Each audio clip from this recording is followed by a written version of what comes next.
میں ایک رسانے پر ایک بہت بڑے مفتی صاحب کے ساتھ تھا، وہ اکثر ایک مدت سے جو ہے وہ کسی ہمارے حوالے سے الجھن کا شکار ہیں، شاید ہی کوئی ہماری ملاقات ہوتی ہو، ہمارے کسی کی بھی۔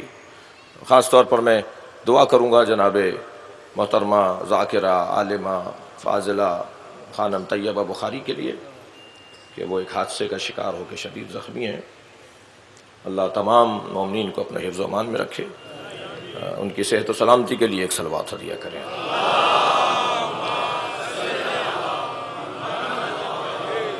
اس سے بہتر صلوات ہدیہ کریں۔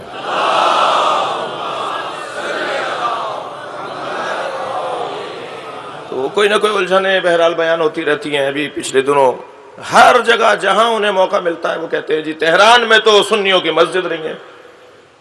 اگرچہ میں تہران کو نمائندہ نہیں ہوں، پہلے جواب دینے سے پہلے یہ وضاحت کر دوں، میں جو یہاں خطیب ذاکر بیٹھا ہوں میں تہران کو نمائندہ نہیں ہوں، لیکن غلط بات ہے، کسی کی بھی ہو، سعودی عرب کے بارے میں غلط بات ہوگی تو ہم دفاع کریں گے۔ جی غور کر رہے ہیں آپ حضرات؟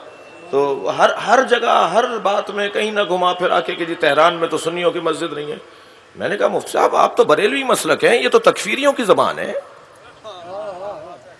یہ تو کسی اور سوچ کے لوگوں کی زبان ہے، آپ یہ کیوں باتیں کرتے ہیں؟ یہ تو کوئی اور پھیلا رہا ہے نفرتیں پھیلانے کے لیے، کسی اور کا کوئی ایجنڈا ہے جس کے مطابق یہ باتیں ہو رہی ہیں، آپ کسی کی زبان میں کیوں بات کر رہے ہیں؟ کہنے لگے نہیں جی ایسا ہی ہے، زیادتیاں ہیں فلاں۔ ہم نے انہیں پچھلے دنوں خط لکھ دیا، 9 پتے بھیج دیے انہیں، تہران کے شہر میں 9 اہل سنت کی مسجدوں کے ایڈریس، نام، پتے سب بھیج دیے۔ تو مجھے ملے وہ جناب انیق احمد کے پروگرام میں، کہنے لگے کہ ایرانیوں سے ہم نے پوچھا وہ تو نہیں بتا پائے۔ اچھا مجھے یہ بات آج اچھا لگ رہی ہے کرنا، اس لیے کہ کوئی ایرانی یہاں نہیں بیٹھا ہوا، ورنہ 1% یہ ہوتا کہ صاحب انہیں سنانے کے لیے بات ہو رہی ہے۔ ایک صلوات پڑھیں ذرا محمد و آل محمد۔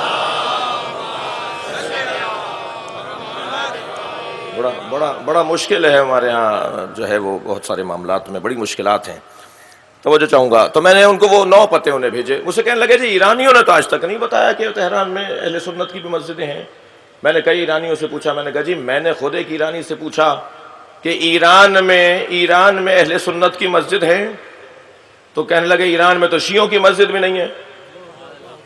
میں نے کہا جی کیا مطلب؟ ہزاروں کی تعداد میں تو شیعہ مسجدوں کو میں جانتا ہوں۔ کہنے لگے نہیں ہمارے یہاں شیعوں کی مسجد نہیں ہوتی، اللہ کی مسجد ہوتی ہے۔ یہ تم نے الجھن بنائی ہوئی ہے کہ یہ بریلویوں کی ہے، یہ دیوبندیوں کی ہے، یہ حنفیوں کی ہے، یہ شیعوں کی ہے۔ عجیب بات نہیں ہے؟ ذرا جگر تھام کے میرا چپتا ہوا جملہ سنیے، مجھے آپ سے بھی تو کچھ بات کرنی ہے نا۔ مسجدوں میں اللہ نہیں ملتا، وہ بریلویوں کی ہے، وہ دیوبندیوں کی ہے، وہ سلفیوں کی ہے، وہ حنفیوں کی ہے، وہ مالکیوں کی ہے، وہ شیعوں کی ہے۔ مسجدوں میں اللہ نہیں ملتا، امام بارگاہوں میں حسین نہیں ملتے۔ وہ امروہہ والوں کا ہے، وہ آگرہ والوں کا ہے، وہ پہرسر والوں کا ہے، وہ راجستھان والوں کا ہے۔ صلوات پڑھیں ذرا محمد و آل محمد۔